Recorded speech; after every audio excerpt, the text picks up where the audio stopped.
Welcome to Bookworthy. Today, we're talking with Soaring Eagle. Soaring Eagle has put together a picture book that walks with a young eagle as he is accidentally hatched in a chicken coop.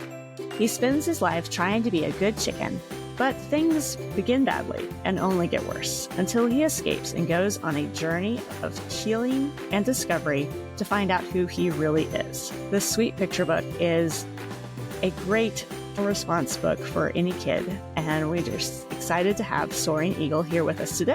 Welcome to Bookworthy. I'm so excited to be here with you and to talk about being an eagle instead of a bad chicken. I've enjoyed looking through the book and just kind of that dynamic of chicken versus an eagle, and it is really well done, and I'm looking forward to hearing more about it. But before we get started, we have to ask the random question of the week, and that is, what is your favorite Halloween candy? I would have to say it's candy corn, Okay. because it is the only time of the year that I eat candy corn. And when you want pure sucrose and with a little bit of starch mixed in to glue it together, it is the perfect vehicle to ingest lots of straight sugar. Yes, it is. It's one of those candies. For me, in my house, there's only, I think, 2 people in my home that enjoy candy corn, and it's at one time a year it comes out, and I don't know, my husband just can't say no to it. I'm like, I don't know, I'm a texture person. There's something about the texture and the taste. I can't. That's one of the candies I cannot. I can do lots of candies, but not that one. Not that one. Well, I will send all my candy corn your way for sure. Thank you. I appreciate that. I'll enjoy every bit of it. Good deal. Well, Soaring Eagle, tell us a little bit about your book, I Am Not a Bad Chicken. Well, it's kind of actually an autobiography in a children's picture book. And it's a journey of complex trauma. People many times don't understand trauma or complex trauma. And trauma is anything that leaves you feeling powerless, helpless, and or terrorized. And complex trauma is also very straightforward. And it is any trauma that actually distorts your identity, usually because it has happened for an extended period of time and usually also an extended level of intensity, where it actually distorts who you are, who you believe yourself to be. And it can happen as an adult in, for instance, a domestic violence situation. Extended psychological and physical damage can distort the perception of who that person is over time. And for a child, it takes a lot less intensity and a lot less time because you're already in your identity awareness phases. You're developing who you are as a person. So when you go in and do damage during development, it distorts it long term. Where if you already have a solid identity, it takes a whole lot more, like a prisoner of war for, being tortured, or somebody who's been kidnapped over an extended period of time or trafficked, that type of thing. That can create that level of distortion. In this picture book, we're talking about being born into it and having grown up in a cult commune for the first 24 years of my life. It is my story because I was born in the chicken coop and I tried to learn to be a good chicken, and I was consistently a bad chicken for my entire life. And how much of that was because of things like being neurodiverse with ADHD, which I did not have diagnosed until this year at almost 52 years old, but did have a doctor specialist diagnose me because I wanted to understand what in my life was complex trauma and what was not, because the complex trauma could heal. The ADHD wasn't changing. And the more I healed, the more I realized that, wait a second, I'm healing this percentage of things and I'm not healing this percentage of things. And I need to understand what's wrong, that I'm making all this progress, except not in these areas. And so understanding that it was 2 separate things that have many similar symptoms was extremely helpful. I would imagine so. I have 2 kids with ADHD, and I'm definitely discovering my own little quirks and quips that, like, I might have that too. Women are the least diagnosed because we usually present as avoidant ADHD, not hyperactive, because the hyperactivity is internal, not external. And we also learn how to mask and cover it better than men or boys do. And so many women are not diagnosed until they're in later stages of adulthood where boys are more likely to be identified more easily in their young childhood. And so for me, I fit into that part, but the symptoms have been there my entire life. Right. It's definitely not something you outgrow. It is kind of how you process your world, and it's definitely different. Now with trauma, it's kind of a new era in the church or in Christianity where people are addressing these hard topics. Yes.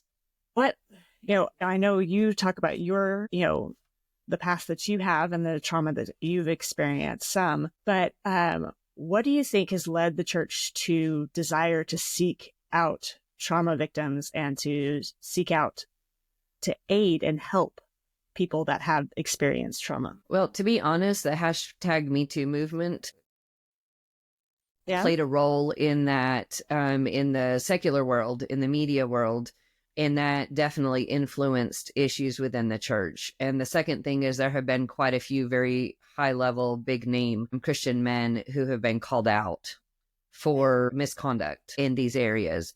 And because of that, it has brought it to the surface and made it a discussion that is much harder to ignore than it used to be when it always got swept under the rug. Right. And so I grew up with a story that actually various parts of my story, 1 in 3 women have experienced sexual abuse, have experienced domestic violence, have experienced some type of trauma and damage that fits a major category. And yet I was in church with hundreds of women who had experienced things that nobody knew because everybody hid it and kept it silent. And so as I healed from my own story, I was like, I need to know I'm not alone and that there's hope to be able to have the courage to reach out for help. And so how could somebody have helped me do that? And I realized I needed to make it the conversation, make it more normalized.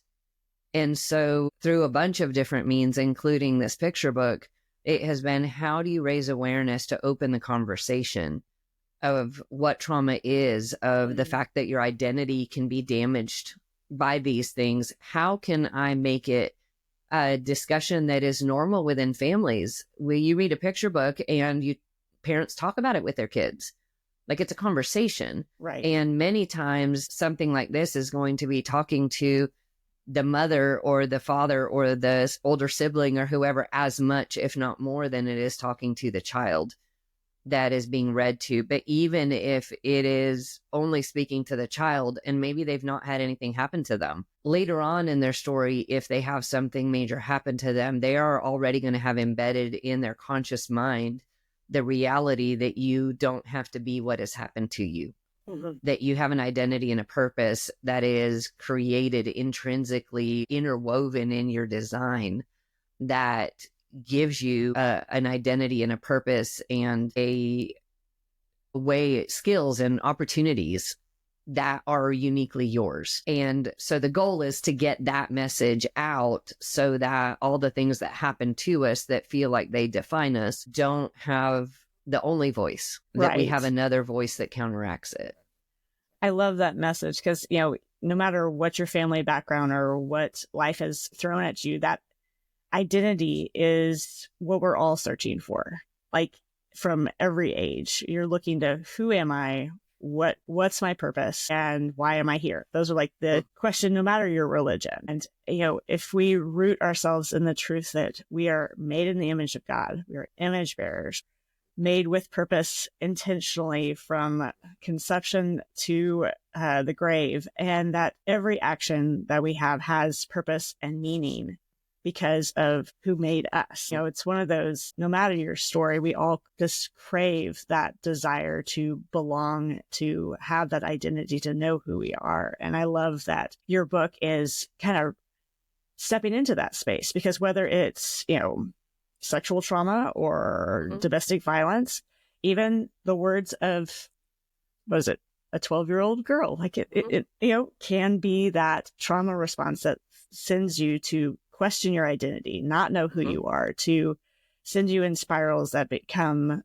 bad coping mechanisms and things. And so I love that this book is kind of walking through that.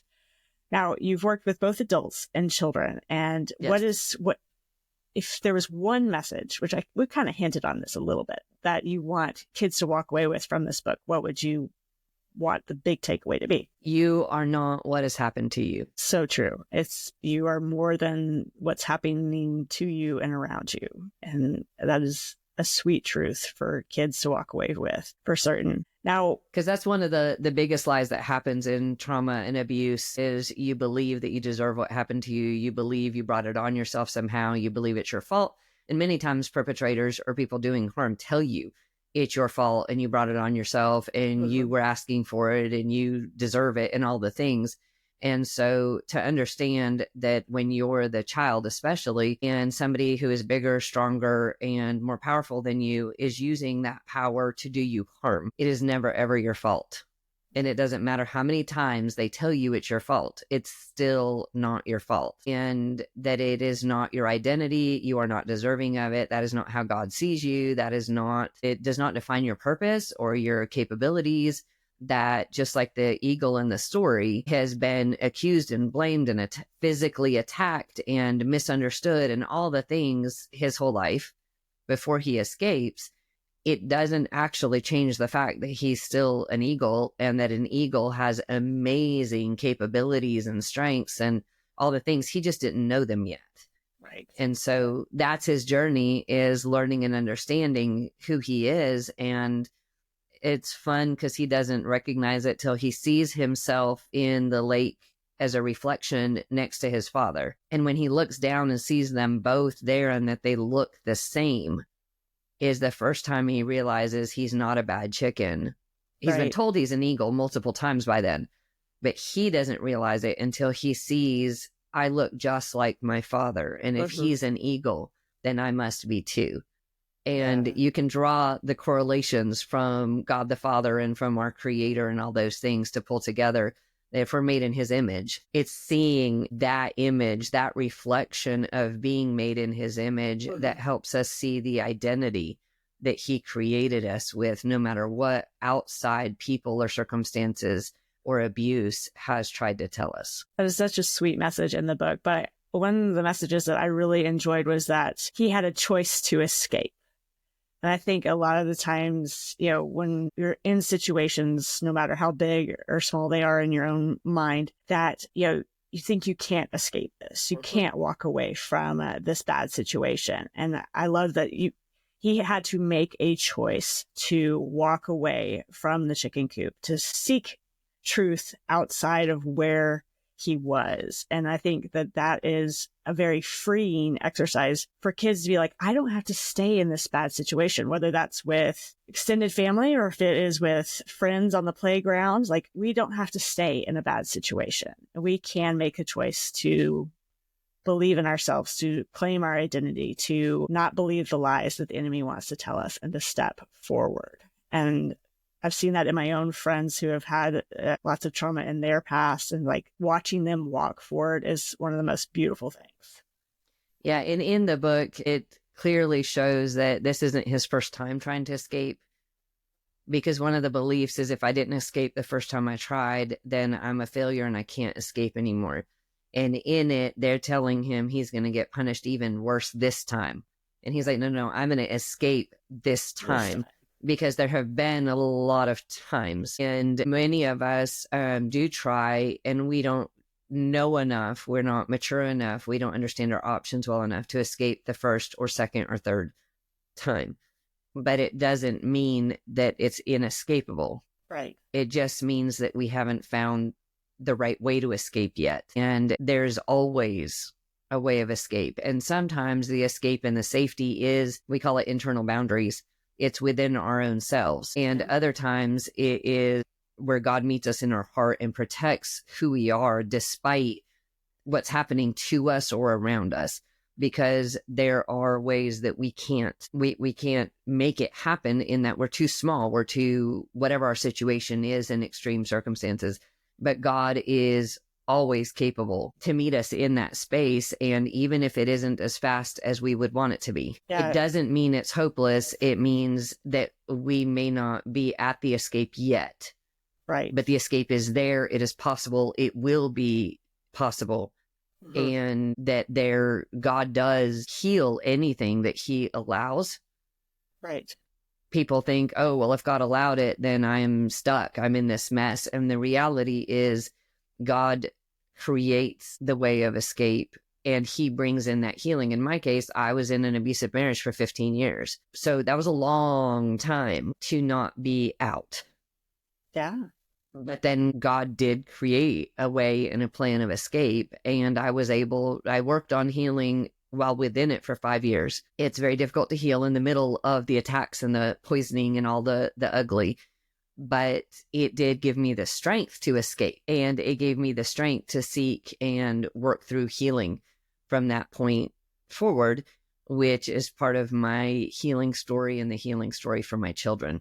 The damage that set me up for that came through my childhood and my belief system that I deserved to be treated that way. And my belief system that I was just a bad chicken and I deserved to be in a chicken coop and I deserved to be damaged in that space. Did you always want to be an author? I never thought I could be an author, but I did read books, like addictively read books. Where I grew up, we didn't have any television. We didn't have any outside media. So the only thing we had access to was books. And so I knew that if I ever wanted to get a message through to someone like me, books was the best way to do that. And so in 2015, got my first book published, and it was done in book form first. And since then, there's been television and a variety of other communication mediums.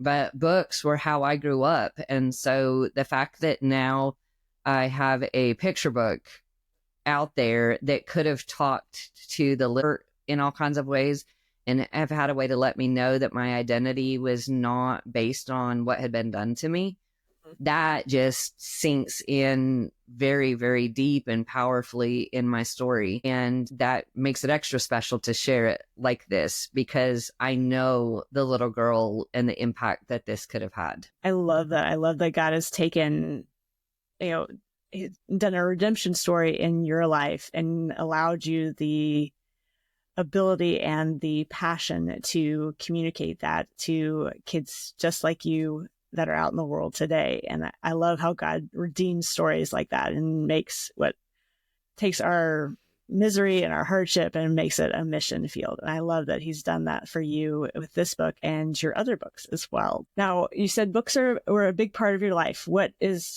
was your favorite book, or is your favorite book other than the Bible? That is really, really hard. The Bible is the one I have read by far the most times. I think I'm somewhere over 20 times reading it cover to cover so far, and it's my lifeline. So outside of that, I liked books like A Tale of Two Cities. I read a lot of classics. I liked really well-crafted story plots where there's a lot of intrigue and a lot of interference and hardship, and then the hero or heroine works through all of the mess and all of the problems and comes out with a solution that gets them through despite all the stuff. And so like The Scarlet Pimpernel is one of, sneaking people away from the guillotine, and Tale of Two Cities and ones like that, because I had a really challenging, traumatic life. And so for me to know that in impossible circumstances, people still got out, they still got saved, they still had a thing, that was where I instinctively went. And the Bible has a lot of those stories too, which is super cool, because then I was like, oh, well, if God could do it for so-and-so in the Bible, then there's hope for me too. And that's where I've come from. And so I get to tell stories now of hope and redemption despite all of the brokenness and mess. And that is part of my redemptive story.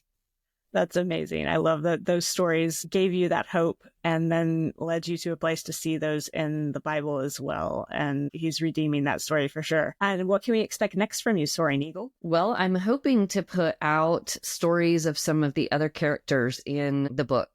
Besides Eagle's son, we mention other birds that have gotten out or are getting out, and I would love to tell their stories in the same family of picture books that goes with Soaring Eagle, because there's many ways that we end up in the chicken coop.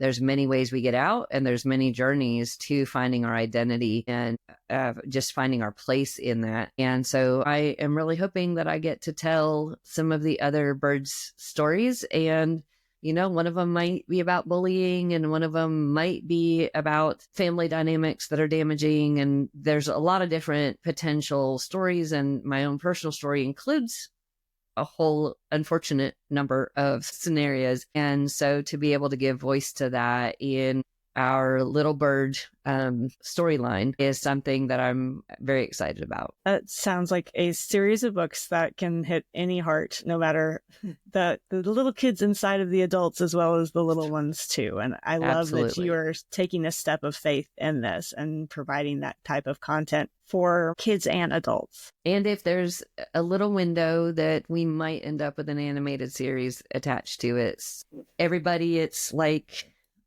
believing if God wants that to be put together, then that will also come to fruition and be able to have audiovisual storytelling in this I'm Not a Bad Chicken little world. I love that opportunity, and we'll definitely be praying for that. Soaring Eagle, where can people find out about your book? Right now, if they go to Amazon.com and search I'm Not a Bad Chicken by Soaring Eagle, they will be able to come up with, and it looks like this. So you can see and look for it and have fun reading it to your kids, reading it to yourself, just understanding it's for kids of all ages, because we all have the child in us that went through hard things. We don't need to judge that. We just need to go, hey, it doesn't have to define me. I have an identity that is not defined by those things in my past or in my childhood, and I can grow and heal from them. I love that. We'll make sure to have that Amazon link in the descriptions for you. Thank you so much for being with us today, Soaring Eagle. Thank you. And thank you for joining Soaring Eagle and me on this episode of the Bookworthy podcast. Check the show notes for any books or links that we discussed, and let us know in the comments what is your favorite Halloween candy. Be sure to like and subscribe so we can discover more great books together. Happy reading!